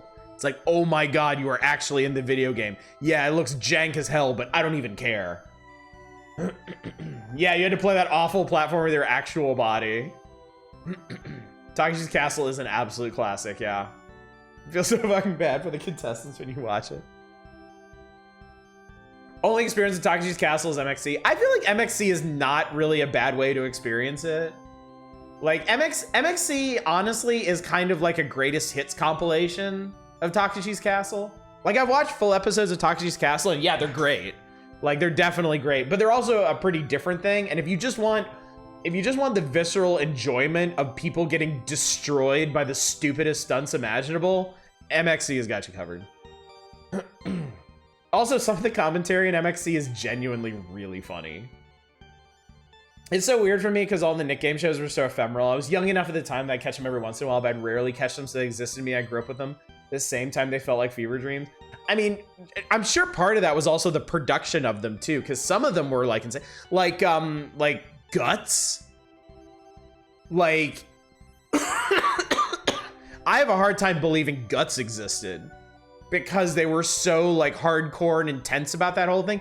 And they had really, really weird events too. Like they had the one where there was like an obstacle course where you're like suspended on your side by cables. So it's like almost like an anti-gravity obstacle course. Yeah, Guts was great. But Guts, I feel like Guts was honestly pretty high concept. That was the one with the aggro crag, where you got to take a piece of the crag if you won. They go to Mo for the replay. Can I request Nickelodeon Guts? What, the video game? We're not there yet. We're a couple years off from that, but we'll get there. Oh yeah, we're gonna play Guts. I remember watching these kids have to compete in like Sonic 2, and I distinctly remember the levels in the version were miles different than the home cart. No pun intended.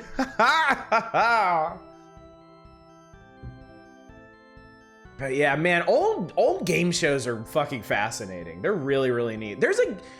I don't know if it still exists, but there was a game show network on cable. And I don't know what happened to it. I don't know if there's any way to access it now, or if any. I bet a lot of this stuff ended up on YouTube too. I bet if you know the shows you're looking for,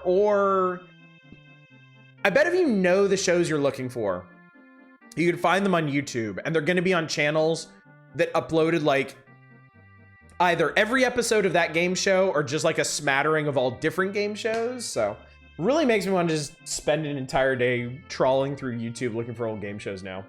Pretty sure GSN is still around. Think it does. Seriously used to think that everyone Carts of Games had unique levels for quite a few years because of shit like that. There still is. We have it here and we don't have cable. We just have public channels. Oh, okay. It's all 70s and 80s reruns. I mean, some of those are pretty wild too. If you don't get secondhand embarrassment for people and you love just intensely awkward situations, y'all should watch the Newlywed Show. The Newlywed Show gets fucking rowdy. I remember watching an episode of some random game show and one of the contestants was literally Sandra Bullock. Yeah, a lot of celebrities actually did end up, like, I think there's a whole compilation on YouTube of like all the celebrities that have been in the crowd for The Price is Right. Making whoopee. Watch too much Game Show Network when you're in the hospital. I guess it wasn't a healing experience, huh? Australia had a show called Amazing, which was cool, or Amaze. Oh, like Maze? Maze, Amazing. I would be very interested in seeing international game shows too. Because that's something I don't know a whole lot about. I get secondhand embarrassment at Dante playing the Nevin guitar in DMC. If you haven't, you should check out Knickknacks on YouTube. Detail retrospectives of their old shows, always fun to watch. I should definitely check that out, yeah. That'd be really, really interesting. Whodunit is a game show I kind of watch at some point because like a murder mystery themed game show hosted by an actor who played the third Doctor or something. Ooh, that does sound interesting. I have watched very, very, very, very, very, very, very little Doctor Who, but I've actually seen quite a few episodes of the third Doctor. I really like him. All right, chat. We're not quite there yet. But we got to get there eventually because I do want to finish this issue tonight. And we've kind of run out of old game shows that I have vivid memories of. Found a lot of old video game-based game shows through the old-timey computer show here on Twitch, such as Game Master and other stuff. Might have to check that out, too. That's a channel that I have not heard of, but sounds like it'd be right up my alley. Here's Nestor's adventure about Prince of Persia. Chat, I'm sorry. Like, there are a couple features in Nintendo Power that I really just don't care about, like the celebrity profiles, the players or the the top 20, top 30 stuff. Nestor's Adventure is one of them. Did you seriously just, oh fuck. I didn't even see that over there, Fury Fighter. God damn it. You know what else I see? They fucking misspelled Samus's own name. Return of Samus. Like she's a goddamn sandwich. So it's really just Nestor insult sword fighting with some dude. Penguin Wars entirely in the merit of that fucking name. No Robin, no George and Robin tonight. Oh God, I don't want to carry this over to another evening, but man, oh no! Oh, chat. Why are you doing this? Oh, we're fucking trapped now.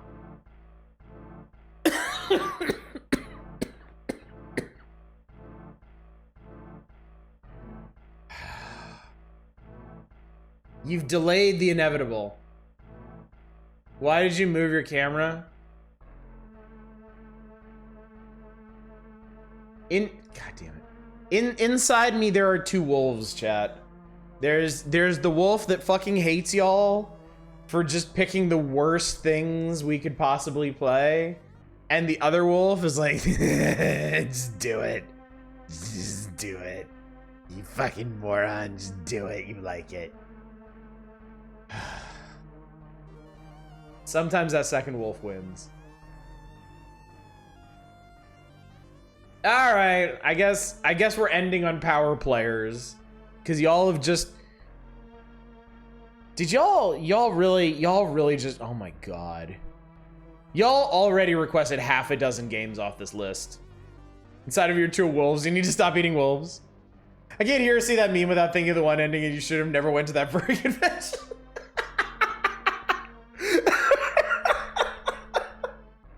I actually haven't heard that. That's hilarious. Just fuck it, chat. Just grab them all. Just grab them all. Let's just do a smorgasbord of games tonight off of this. I guess George and Rob gets pushed off to next Thursday.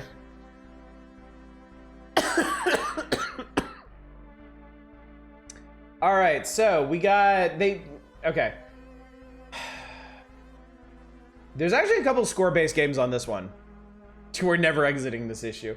This is the fate of the Power Hours, honestly. As we get further into Nintendo Power, we're just gonna spend longer and longer and longer on each individual issue. You can't do that, Manic. That's cheating. There is no Double Dragon 3 on Game Boy on this page. I do have some standards.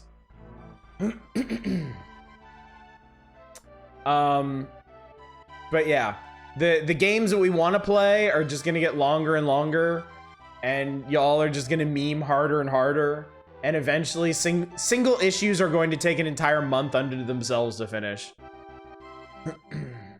Nestor being drawn kind of cool looking seems off. Yeah, at this point, Nestor's Adventures is just like a vestigial part of the magazine. I think the last Nestor's Adventure is in December. I think this is the next to last one. Next to last. Yeah, I think there's only two more after this. I could be wrong though, because I don't remember. I only remember like the first couple months of Nestor's Adventures after Howard exited. Because Howard and Nestor was good. Howard and Nestor was a good format. Nestor is just not an interesting or entertaining character on his own. Chad is staving off George and Rob. It is a noble sacrifice. I mean, again, delaying the inevitable. It just means, chat, 1 week from today, we are going to sit down to make one George and Rob column last 3 hours. That's basically what you've consigned us to. Instead of speeding through Rob and George tonight to finish the issue and move on with our lives, next Thursday will be true hell. Penultimate. Penguin Wars dodgeball with penguins. Nestor looks like how I always imagine Chrono looks like to look like in Chrono Trigger. I can kind of see that, yeah. Never thought it made sense for Chrono to start off with some utterly jacked dude. Howard Phillips putting Nintendo's back as usual. We'll get to the good games. As determined by me. Oh god. Alright, so the Power Players this month. Batman Return of the Joker on Game Boy. Castlevania 4, which you play all the time. Darius Twin. Dr. Mario and Dragon Warrior 3 on NES. Final Fantasy 2. Quite a few RPGs this time around. Home Alone. I still can't believe there are people out there that actually finished Home Alone. Ditto for Lagoon. That game is... Legends of Zelda: Link to the Past, Metroid 2, Return of Samus, Penguin Wars on Game Boy, RoboCop 2. For anyone who's forgotten, I have actually streamed RoboCop 2 to completion. I have beaten RoboCop 2 on stream. I'm not going to do that tonight. Fuck that game, seriously. But it has been done. It's in the archives. You can check YouTube for that. Super Mario World, Super R-Type. That's actually kind of an achievement. Terminator 2, Judgment Day. God, that game sucks. TMT Fall of the Foot Clan is legit. This one, the Game Boy Turtle games are actually pretty legit. And then both flavors of current Tetris. Just pulling the game out of the NES and throwing it in the trash can as it finished. I right hand to God. This is my right hand. The camera's flipped. Right hand to God. I have rolled the credits in RoboCop 2. I did it. I have beaten RoboCop 2. I haven't oddish beaten RoboCop 2. I have legit beaten RoboCop 2 without save states or cheats or any of that bullshit. I have a RoboCop 2 cartridge and I play... Oh, about Home Alone. Okay. Sorry, I take this very personally, Ms. Roy. I will not. I will have my honor impugned on many, many fronts, but not on RoboCop 2. As far as JRPGs go, been playing Breath of Fire 3 lately, and I think it's adorable at the start of the game. Your main protagonist has different animations where he just awkwardly stumbles into enemies with his sword. That is cute. That is quite nice. All right, chat. The die is cast. I guess we're playing a whole bunch of shit that y'all just picked. So let's get to it. I guess we're starting on the Game Boy. No. We're starting... Where the fuck are we starting? What are we doing? Why are we doing... Let's start on the Game Boy. Fuck it. We'll start on the Game Boy for this. Penguin Wars. Pengy Wars. Pingu Wars. Pingu was never the same after the war. Penguin. That's a lot of Pokemon. It's a lot of pocket monsters. Not Pinocchio, not Pingu. Huh, there's a Pingu game. It's Japanese. There's a bunch of pinball games. How about that? Phantasm. I don't think that's tied in with the movie. Oh, okay, here we go. Penguin lore. Penguin lore. Jesus Christ. Yay. What am I doing, chat? What am I doing? Why am I doing? Everything changed when the Penguin Nation attacked. Phantasm. That's true. Phantasm movie could be a pinball game. Pretty cool one too, actually. Oh no, not that button. That button. Penguin Wars. Found the Wolves Me is in Discord. Thank you, Fury. I appreciate that. More than you know. Wing. Penguin Wars, presented by Nextsoft. Oh my god. Jesus Christ, why would you use that sound effect? Okay, shut the fuck up. Sure. Good lord. All right, we'll turn this shit down. We'll turn this shit way down. Hopefully that's more acceptable. Well, we gotta play Penguin and Penguin Wars. Adversary is Rabbit. Mortal enemies. Penguin versus Rabbit. 2 adorable aminals enter. 1 aminal leaves.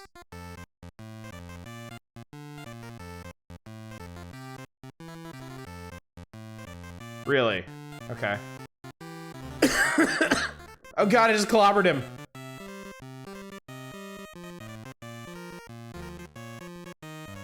He's stunned! Murder him! I just destroyed him. Wearing noise canceling headphones in my meeting, I can still hear that shit. The rat, holy shit, the rat is just the ears because it's so small. Perfect game! You won a game. You murdered your opponent.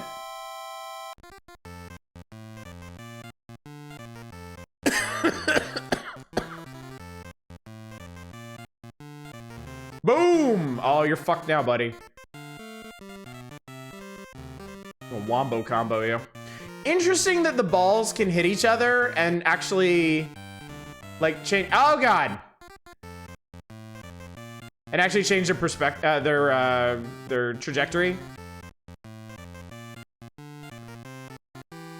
So you really gotta stop. You really gotta wait for the balls to stop moving before you try and pick them up.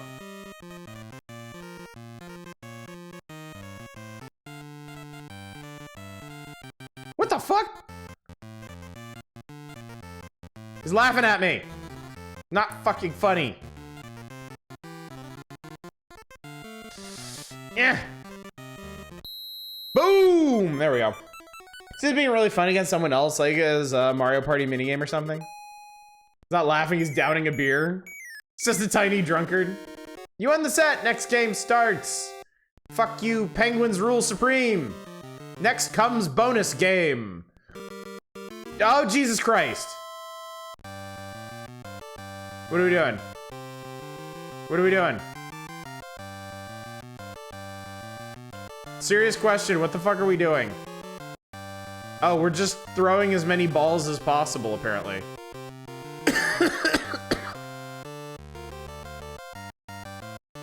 Dude, that dude is just straight up getting wasted on the table.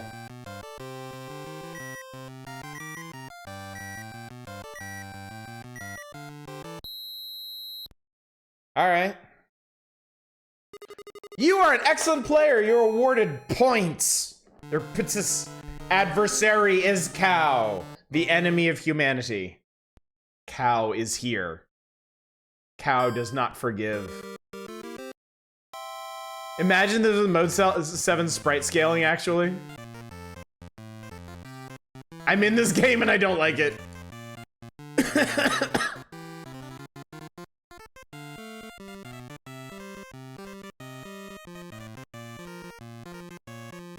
Wow. Cow is pretty deft. Well, what are you gonna do now, jackass? Oh, you lose. Oh my god, you lose if all the balls end up on your side. Oh, that's neat. Okay. That's actually pretty cool. Wombo combo your ass.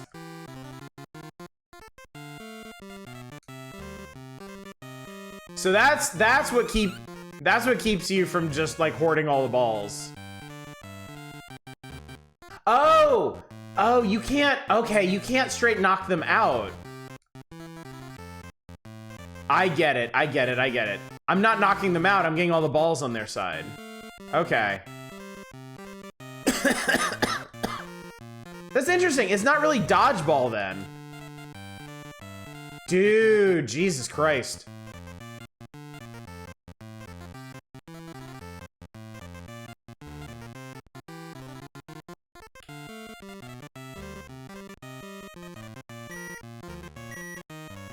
Dude, I barely won that one.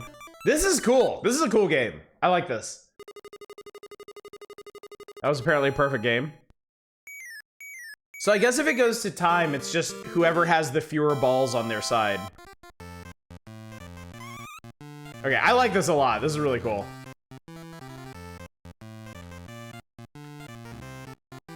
Next game, he likes it. Murder, death, kill. No liking games, only hate. Let the hate fuel you.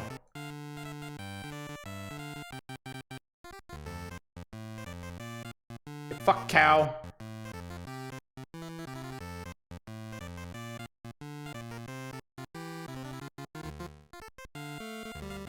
Oh, go. Yes! Not supposed to have fun on it. Too late. I love Penguin Wars. Penguin Wars. Game of the year all years. Make a cool Bubble Bobble side game? Oh, would, yeah. Am I the only one who hey, it's a rat. Every time I post a message, it immediately has the thought of, oh, someone else is thinking what I am before I realize I was posting. So funny. That's adorable. You really can't just see his ears and his tail. Oh, that's so cute. What is he doing? Oh, he throws slow. Oh, that's gonna be awkward. Oh, that's gonna be awkward.